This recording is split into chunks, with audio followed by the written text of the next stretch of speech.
The stars looked cold tonight.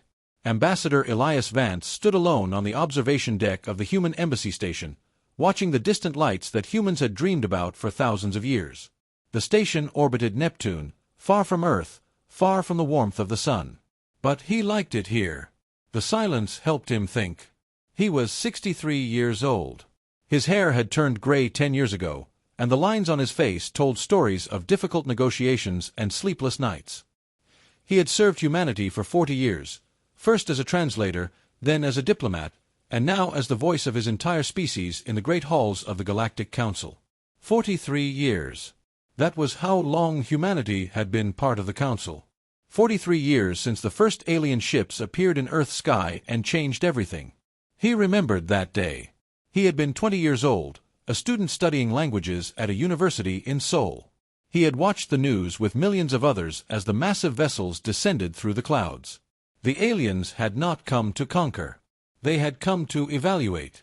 The Galactic Council, they explained, was an organization of intelligent species from across the galaxy. They watched young civilizations develop, and when those civilizations reached a certain level of technology, they were invited to join. Humanity had been honored. Excited. Proud.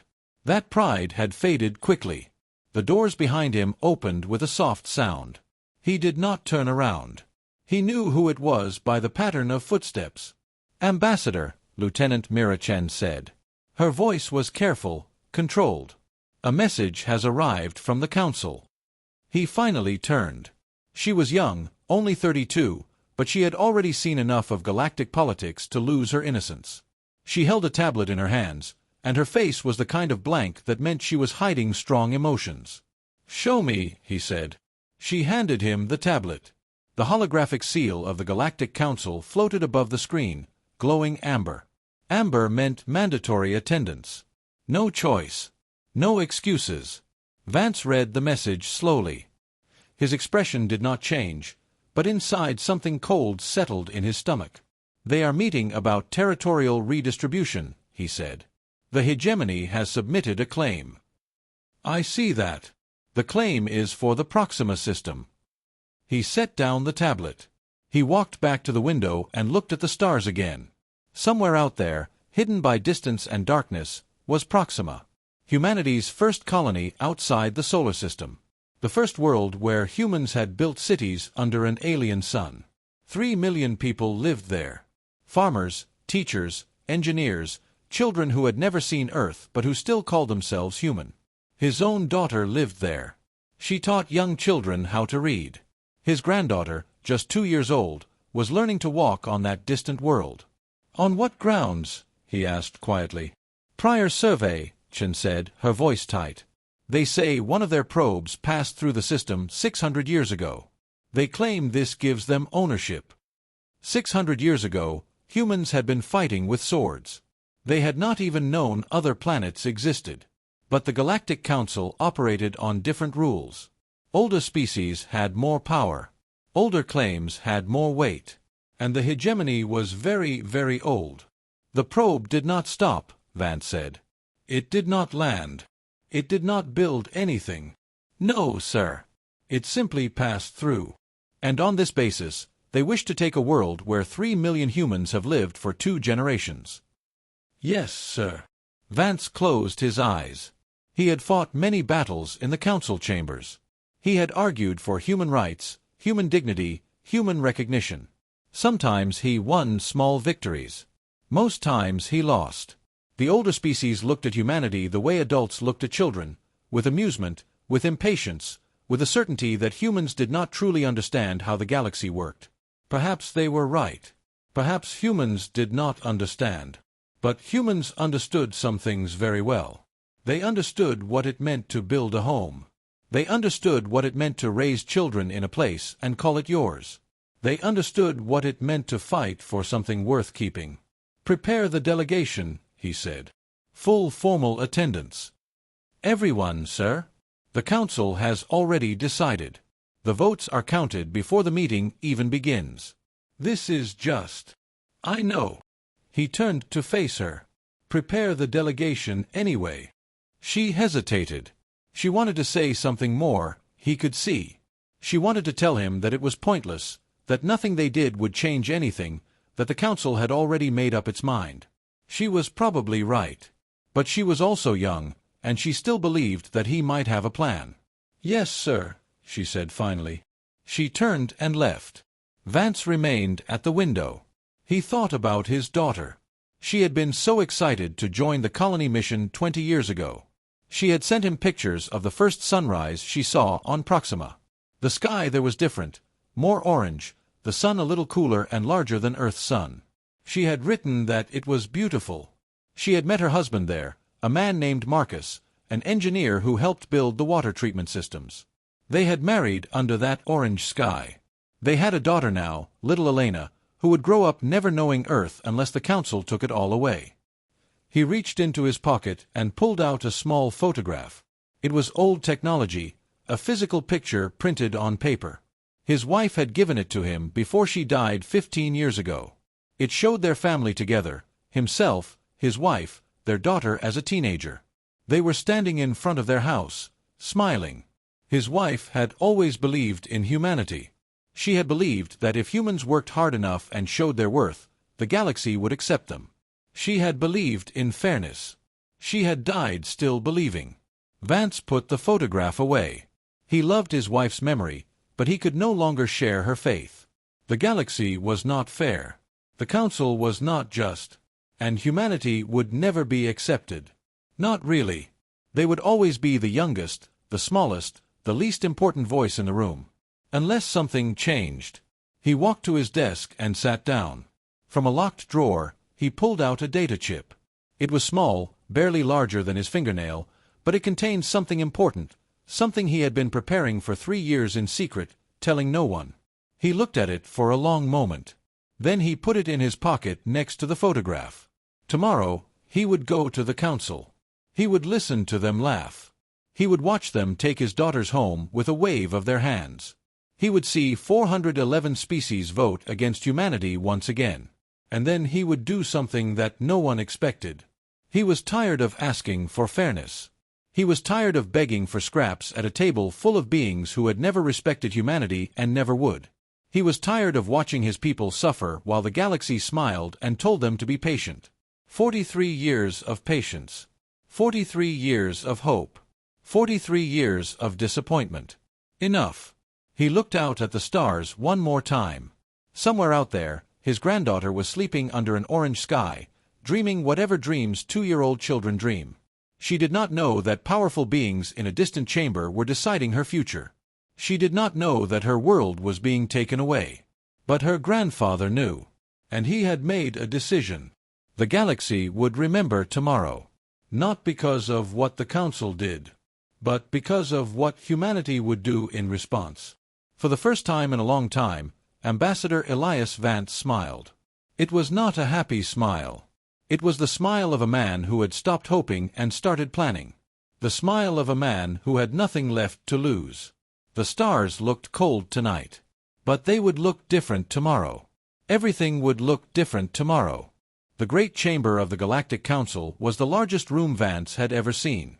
It was a perfect dome made from a crystalline material that the oldest species had created thousands of years ago.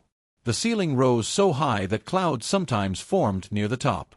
The walls changed color based on the feelings of the beings inside, a technology so advanced that human scientists still could not understand how it worked. Today, the walls glowed a soft violet. Vance had learned to read these colors over the years. Violet meant condescension. It meant the council was feeling superior, amused, comfortable in their power. It meant they were looking down on someone. The human delegation entered through the main doors. Vance walked at the front, his back straight, his face calm. Behind him came Admiral Sarah Okafor, a woman with gray hair and sharp eyes who had commanded Earth's defense forces for 15 years. Next to her was Dr. James Lee, the most experienced expert on alien relations that humanity had. And behind them came 12 more representatives, soldiers, scientists, diplomats, each one chosen carefully for this moment. They wore simple black clothing. No decorations, no bright colors. Compared to the elaborate costumes of other species, they looked plain, almost poor. Vance knew that was how the other species saw them. Poor. Primitive. A young species playing dress-up in the halls of their betters. The chamber was already full. 412 seats arranged in a massive circle, rising in levels like a stadium. Each seat belonged to a different species. The human seat was near the bottom at the far edge, the worst position in the room. They had to walk past hundreds of other species to reach it, and every step of that walk was designed to remind them of their place. Vance walked slowly. He let them watch. The High Arbiter sat at the center of the chamber on a raised platform that rotated slowly so all species could see. The Arbiter was ancient, over 12,000 years old, and more machine than living being. Metal arms extended from its body, connected to sensors and translators and devices that let it communicate with every species in the room. Its original form had been humanoid, but centuries of modification had made it something else entirely. As the humans took their seats, the hegemony representative was already speaking. Tall creatures with hard shells and multiple arms, mandibles clicking constantly, a sound like mocking laughter. As our records clearly show, the hegemony delegate was saying, "Our survey probe entered the system designated by humans as Proxima exactly 612 standard years ago. This establishes prior claim under Section 447 of the Territorial Agreements. The human settlement is therefore an illegal occupation of space." Clicks of agreement came from around the chamber. The walls pulsed with satisfied violet. Dr. Lee leaned close to Vance. "The vote has already been counted.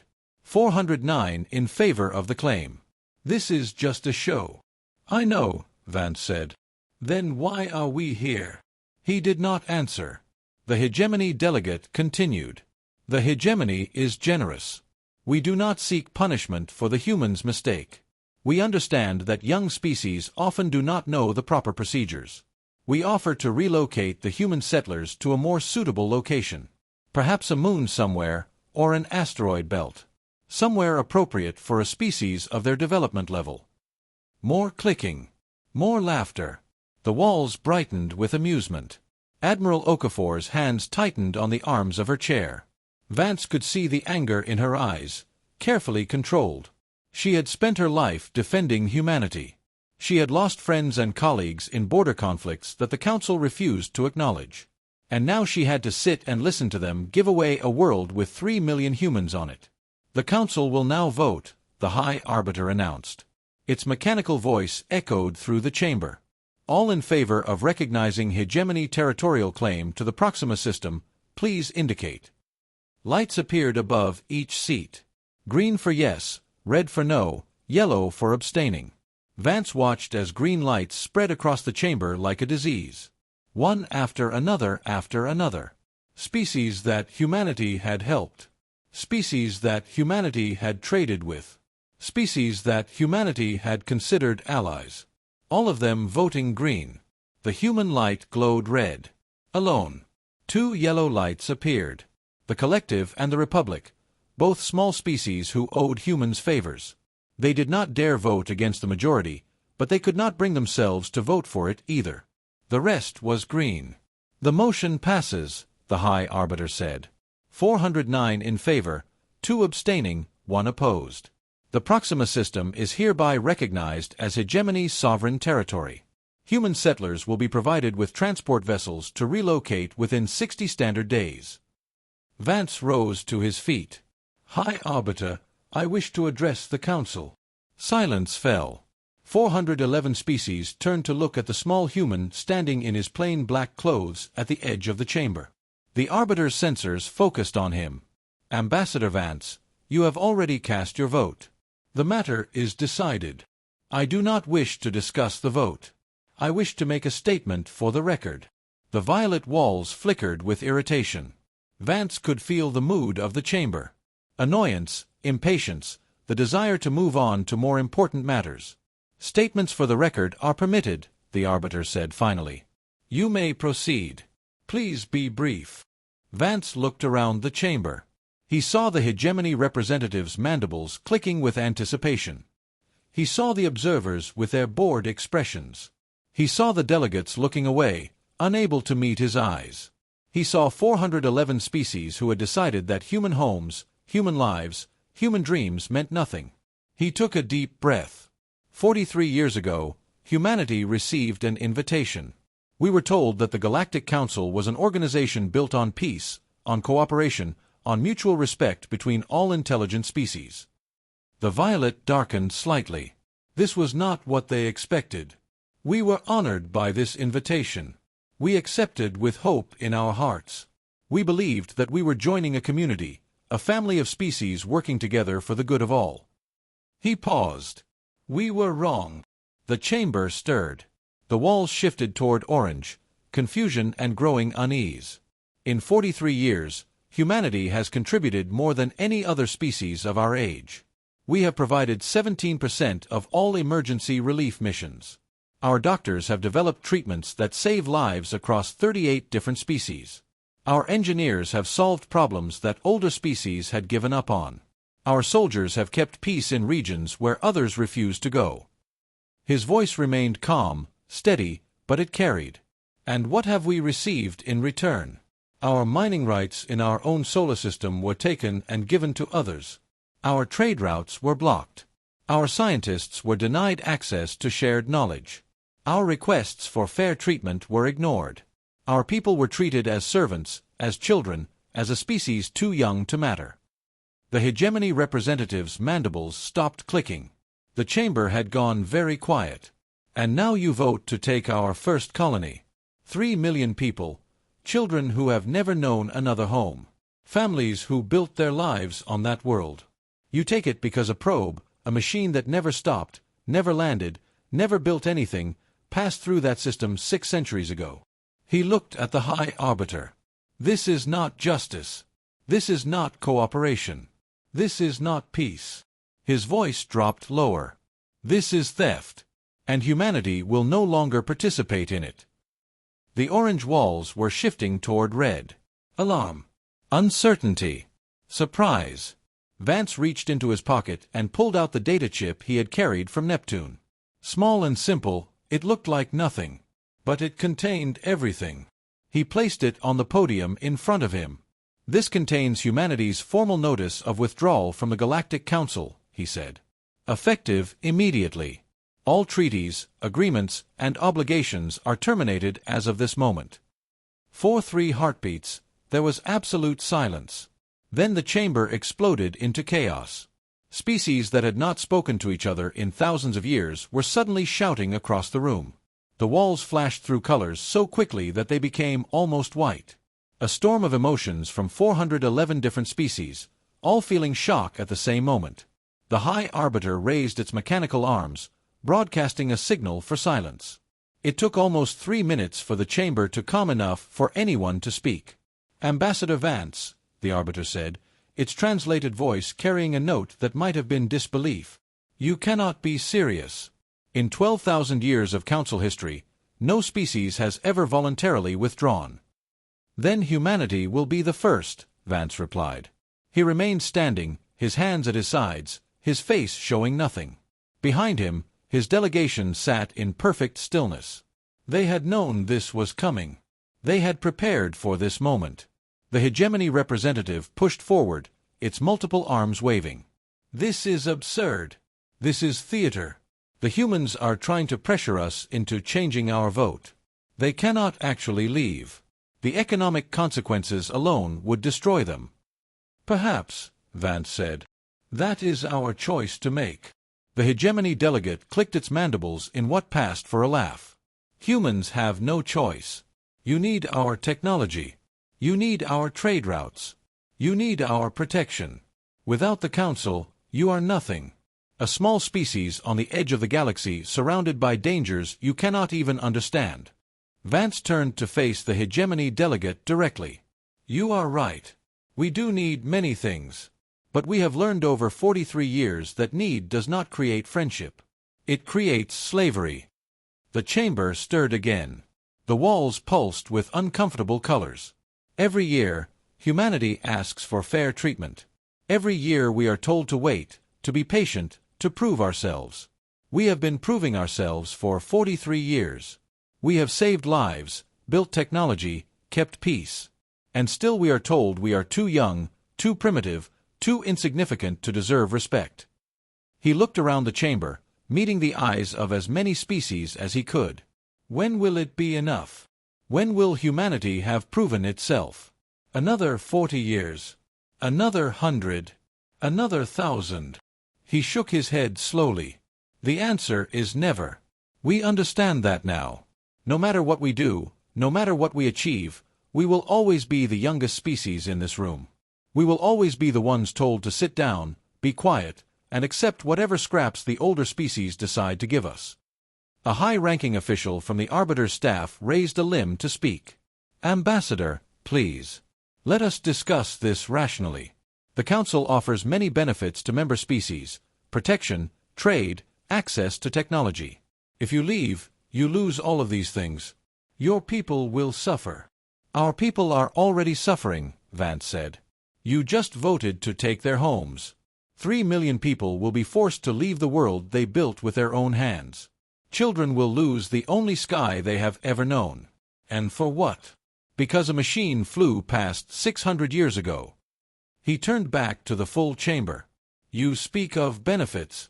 Let me speak of costs. In the past 40 years, the Council has taken 63% of our mining claims in our own solar system. Trade routes that once came to Earth have been redirected to favor older species. Our requests to join research programs are denied, not because we lack ability, but because young species might misuse advanced knowledge. Our colonies are taxed at 3 times the rate of established species. Our ships are searched at every checkpoint while others pass freely. His voice rose slightly, though it remained controlled. We have paid for membership in this council, not with money, but with dignity. We have smiled while being insulted. We have bowed while being robbed. We have thanked you for opportunities that were actually traps. He paused. No more. The hegemony representative made a sound of disgust. Pretty words from a dying species. When you leave this chamber, you leave behind everything that protects you. The hegemony will take Proxima regardless of your theatrical gesture. And without council defense agreements, who will stop us? Your pathetic little fleet. Admiral Okafor stood up. Her voice was quiet, but it carried. The United Earth Defense Force may be small by your standards, but we have defended our territory for 43 years against pirates, raiders, and hostile species that the Council refused to acknowledge. We are not as helpless as you believe. You are exactly as helpless as we believe, the hegemony delegate replied. Your largest warship is smaller than our standard patrol vessel. Your technology is generations behind ours. If we wanted to destroy every human world in the galaxy, we could do it in a week. Then why haven't you? The question came from Dr. Lee. She had risen to stand beside the Admiral, her eyes fixed on the hegemony representative. If humanity is so weak, so insignificant, so easy to destroy, why are we still here? Why did the Council invite us to join in the first place? Why have older species been watching us for centuries? The chamber went quiet again. The walls flickered with uncertain colors. I will tell you why, Dr. Lee continued. Because humanity has something that frightens you. Not our ships, not our weapons. Something else. Something you have been trying to understand since you first discovered us. She looked around the room. Humans grow. Humans change. Humans adapt. In 43 years, we have gone from a single planet to colonies across 3 star systems. We have developed technology that your scientists said was impossible. We have survived disasters that should have destroyed us. And we keep going. We keep building. We keep reaching. The hegemony delegate's mandibles clicked nervously. This is exaggeration. Propaganda. Is it? Dr. Lee smiled. It was not a friendly smile. 100 years ago, we had never left our own planet. Now we are here, standing in the center of galactic civilization, telling the oldest powers in the universe that we refuse to be their servants anymore. What will we be in another 100 years? Another 1,000. She sat down. The chamber was silent. Vance looked at the High Arbiter. The ancient machine sensors were focused entirely on him, analyzing, calculating, trying to understand what was happening. Humanity's withdrawal is effective immediately, Vance said. We will remove our representatives from all council facilities. We will close our embassies. We will terminate all treaty obligations. He picked up the data chip from the podium. We are not asking for permission. We are not negotiating. We are informing you of our decision." He paused. "And we are giving you a warning." The walls pulsed with sudden alarm. The Proxima system belongs to humanity. Our people built that world. Our children were born there. If any species attempts to take it by force— His voice went very quiet. "They will discover that humans do not surrender what is ours." He turned and walked toward the exit. Behind him, Admiral Okafor rose, then Dr. Lee. Then, one by one, every human in the chamber stood and followed their ambassador toward the doors. The hegemony representative called after them. "You cannot threaten the council. This is madness. Where will you go? What will you do?" Vance did not stop. He did not look back. But as he passed through the great doors, he answered, "We will do what humans have always done. We will survive. We will grow. And we will remember." The doors closed behind the human delegation. In the great chamber, 411 species sat in stunned silence. The walls had turned a color that none of them had ever seen before. The color of fear. The corridors of the council station were designed to impress. High ceilings carved from living crystal. Floors that adjusted their texture to match each species' walking needs. Lights that shifted to accommodate different visual spectrums. Every detail was meant to show the power and sophistication of galactic civilization. Ambassador Vance saw none of it. He walked quickly, his delegation following behind him in perfect formation. They passed startled aliens, diplomats, workers, visitors who had heard the commotion from the chamber and came to see what had happened. He ignored them all. Admiral Okafor fell into step beside him. "Sir, they are right about one thing. Our fleet cannot defend Proxima against a full hegemony assault. We have 37 combat vessels in that system. They have hundreds." "I know. Sir, if they attack before we can evacuate—" "They won't attack immediately." His voice was calm. "The Council will debate. They will make demands. They will give us time to reconsider, to apologize, to come crawling back.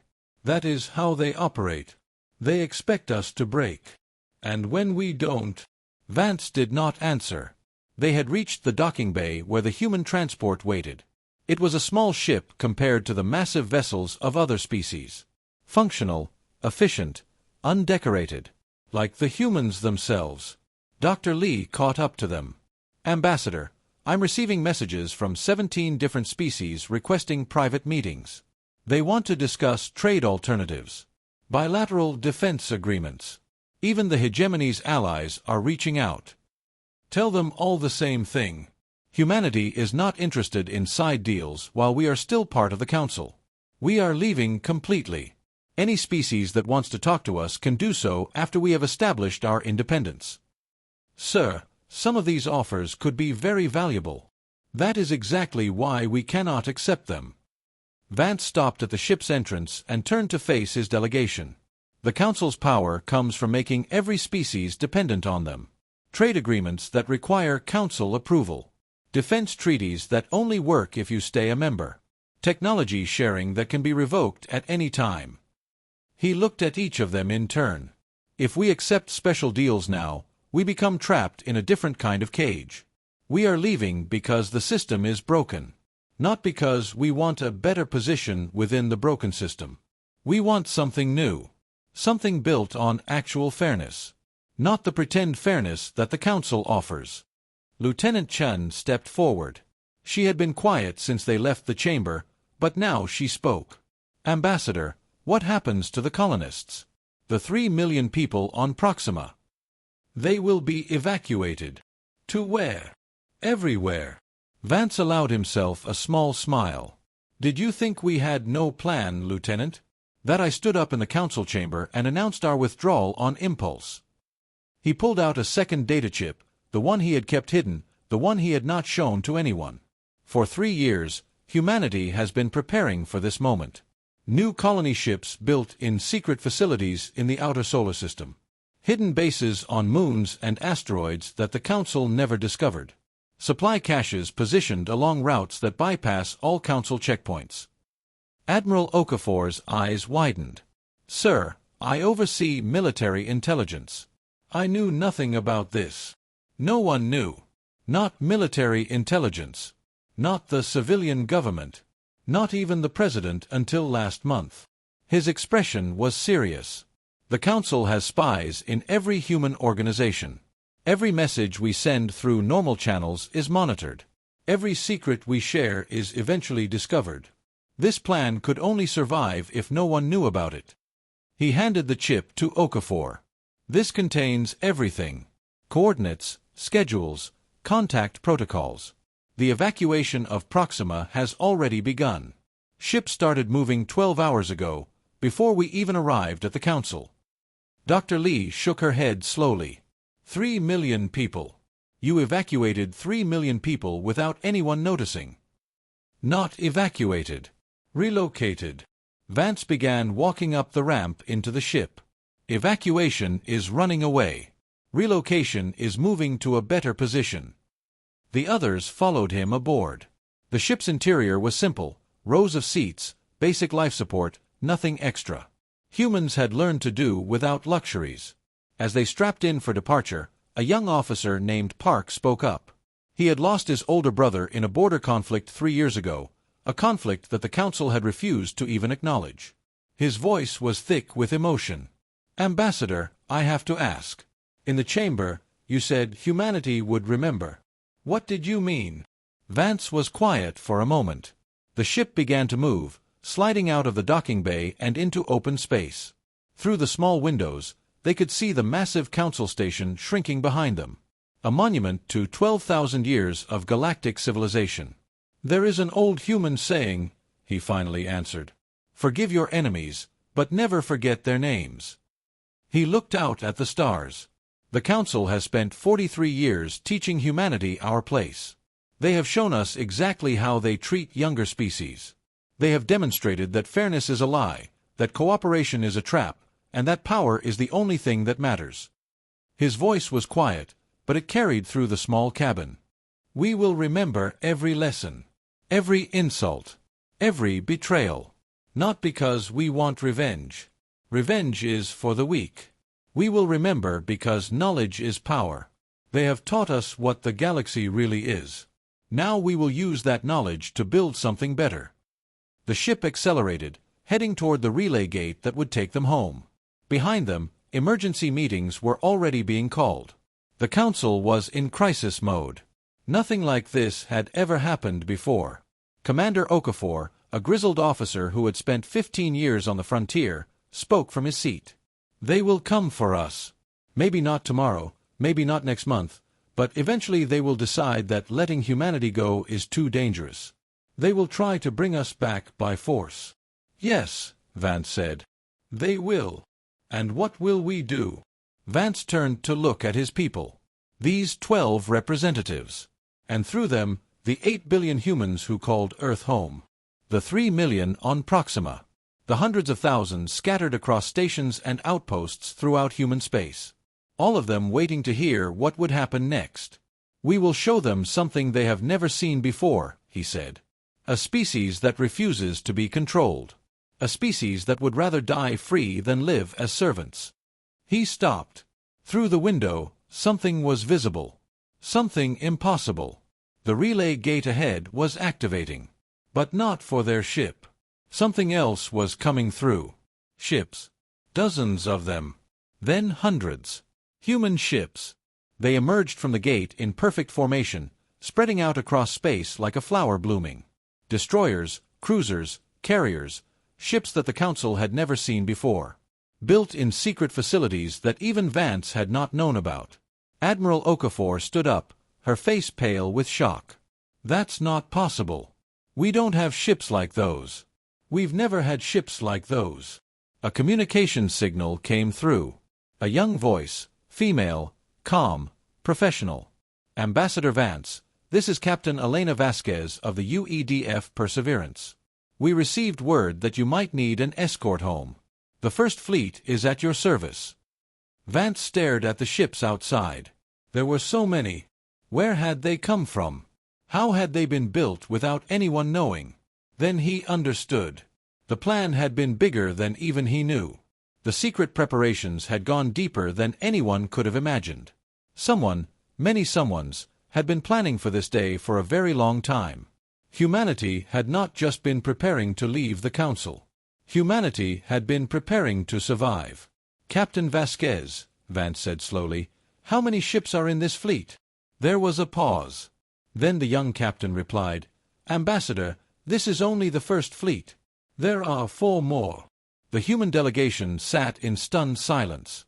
Outside, the ships of the First Fleet formed up around their small transport, an honor guard of steel and fire. And somewhere far away, in the great chamber of the Galactic Council, the walls had not stopped glowing with the color of fear. They were only just beginning to understand. 3 weeks passed. The galaxy held its breath. In the great chamber, emergency sessions continued day and night. The High Arbiter had not rested since the humans walked out. Species that had ignored each other for centuries were now forced to talk, to plan, to decide what to do about the small species that had dared to say no. The hegemony demanded action. They had been embarrassed in front of the entire council, and their pride would not allow them to let it pass. On the 21st day after humanity's withdrawal, they assembled a fleet. 47 warships jumped to the Proxima system. Each one was massive, kilometers long, bristling with weapons that could turn planets to ash. What they found instead was silence. The human colony was empty.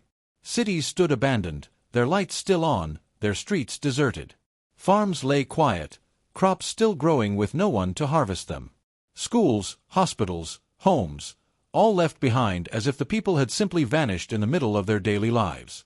The hegemony commander, a warrior named Thrax who had led successful invasions against 4 different species, did not understand. Where had they gone? 3 million humans could not simply disappear. Then his sensors detected something. A single human ship floating alone, broadcasting a message on all frequencies. "Hegemony Fleet, this is Captain Elena Vasquez of the Earth vessel Perseverance. Please hold your position. I have a message for the Galactic Council." Thrax's mandibles clicked with contempt. 1 tiny ship against 47 warships. The humans truly were mad. "Human vessel, you are in violation of Council territorial law. Surrender immediately or be destroyed." "Understood," the human captain replied. Her voice was calm, almost pleasant. "Before you destroy us, I ask that you listen to our message. It will only take a moment." Thrax considered. There was no danger here. 1 ship could do nothing against his fleet. And the Council was watching. Every relay in the galaxy was carrying this moment live to billions of beings. Let them see how the hegemony dealt with those who defied them. "Speak your message, human. Make it quick." Captain Vasquez's voice returned, and this time it was not just going to the hegemony. It was going everywhere. Every species, every world, every being with access to a communication device. For 43 years, humanity asked for nothing but fairness. We joined the Galactic Council in good faith. We contributed. We cooperated. We followed every rule, obeyed every law, respected every tradition. We believed that if we proved ourselves worthy, we would be treated as equals. She paused. We were wrong. The Galactic Council does not reward contribution. It does not respect cooperation. It does not recognize equals. It only respects power. It only fears strength. Her voice dropped lower. So we stopped asking. We stopped hoping. We stopped believing that if we just tried harder, things would change. Instead, we prepared. Behind the small human ship, reality opened. Ships emerged. Human ships, not dozens, not hundreds. Thousands. They poured through the opening in space like water through a broken dam. Battleships the size of small moons. Carriers launching swarms of fighters. Destroyers moving in perfect coordination. Ships of designs that no one had ever seen before, built with technologies that the Council's oldest scientists said could not exist. Thrax stared at his sensor displays. His fleet was surrounded, outmatched. The humans had more firepower in this single force than the entire hegemony. And there were 5 fleets like this scattered across human space. "How is this possible?" he managed. "While you were laughing at us in your council chambers, we were building. While you were redistributing our territory, we were growing. While you were patting yourselves on your backs for keeping the young species in their place, we were preparing for the day when we would no longer need your approval." Her voice hardened. "You taught us that the galaxy only respects strength. You wanted us to learn our place. Well, we learned it. This is our place. This is our space. And if anyone wants to take it from us—" Thousands of guns turned toward the hegemony ships. "They are welcome to try." Thrax looked at his fleet, then at the human armada surrounding them. The math was simple. If they fought, they would die, all of them, in minutes. "Hegemony fleet, stand down. All weapons offline. We are withdrawing from the system. We acknowledge human territorial sovereignty over Proxima." Captain Vasquez nodded. "A wise decision, Commander. You may leave in peace." The Hegemony fleet retreated. 47 warships that had come to conquer left in defeat without firing a single shot. As they left, Vasquez's final message played across every screen in the galaxy. "Humanity is not requesting membership in the Council. We are not asking for territory. We are not begging for respect. We are simply informing the galaxy that what is ours will remain ours. Any species that wishes to discuss trade, cooperation, or friendship knows where to find us. We welcome all who come in peace." She paused one last time. "But to any who come with hostile intent, remember this day. Remember that we tried peace first. We tried patience. We tried hope. And when those failed, we tried something else." The broadcast ended. On the observation deck of the Perseverance, Captain Elena Vasquez stood alone, looking at the empty space where the Hegemony fleet had been. She was 29 years old. She had been born in space, raised between stars, trained for a war that everyone hoped would never come. Today, war had been avoided. But she knew it was not over. The Council would not simply accept humanity's independence. There would be more tests, more challenges. But not today. Today, humanity had stood up. Today, humanity had refused to kneel. And the galaxy would never be the same. Thousands of light-years away, Ambassador Elias Vance watched the broadcast from his office on the Neptune station. He had not slept in 3 days. He had not smiled in 3 weeks. He was smiling now. On his desk sat the photograph of his family, himself, his wife, their daughter. His wife had believed in humanity. She had believed that someday the galaxy would see them for what they were. She had not lived to see this day. But he had. He picked up the photograph and looked at it for a long moment. "We did it," he whispered. "We finally did it." Somewhere on a hidden moon, 3 million displaced colonists began to cheer.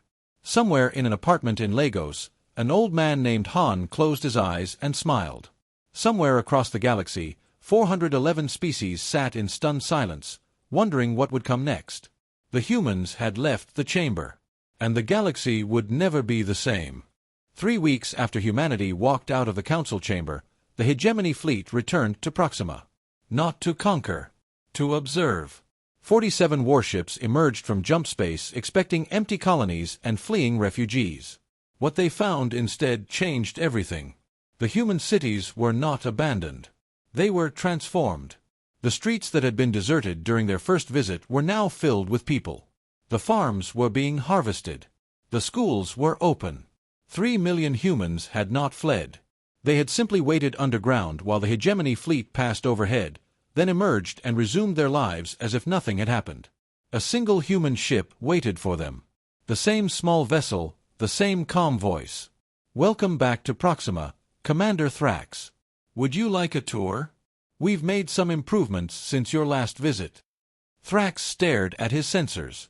The planet below was not defenseless. Hidden weapon platforms dotted the surface. Orbital defense grids glowed with power. The humans had spent the 3 weeks since his last visit fortifying their world. "You knew we would return," he said. "We hoped you wouldn't," Captain Vasquez replied. "But we prepared for it anyway. That is what humans do." The Hegemony fleet withdrew again. This time, they did not come back. In the great chamber of the Galactic Council, the walls slowly returned to their neutral color. The emergency sessions continued, but the tone had changed. The ancient powers were no longer discussing how to punish humanity. They were discussing how to survive alongside it. The High Arbiter issued a formal statement. The Council acknowledged human sovereignty over the Proxima system. Trade restrictions were lifted. Territorial claims were withdrawn. It was not an apology. The Council never apologized. But it was something close. Ambassador Vance received the news on the Neptune station. He read the statement twice, then set it down and walked to the observation deck. The stars looked different tonight. Warmer. Closer. His daughter sent him a message from Proxima. A video of his granddaughter taking her first steps in the orange soil under the alien sun. The little girl stumbled, laughed, reached for the sky. "She's going to grow up in a free world, Dad," his daughter wrote. "Thank you." Vance watched the video 3 times. Then he sent a reply, "She's going to grow up in a better galaxy." That was the plan all along. The human fleet did not disband. It remained, watching, waiting, ready. But no enemies came. The Council had learned its lesson.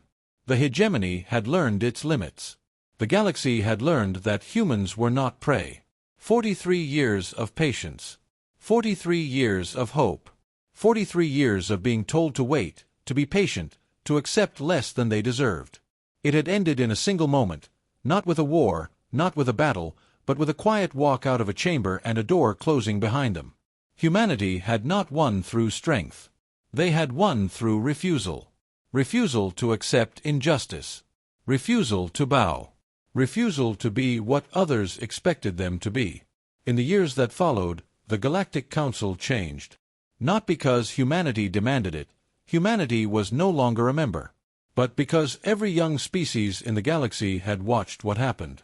Every species that had ever been told to wait, to be patient, to know their place, had seen that another way was possible. The old powers did not crumble. They adapted. They had no choice. And somewhere, on a distant world under an orange sky, a little girl took her first steps and laughed at the sun. She did not know about the Council or the hegemony or the ancient powers who had tried to take her home.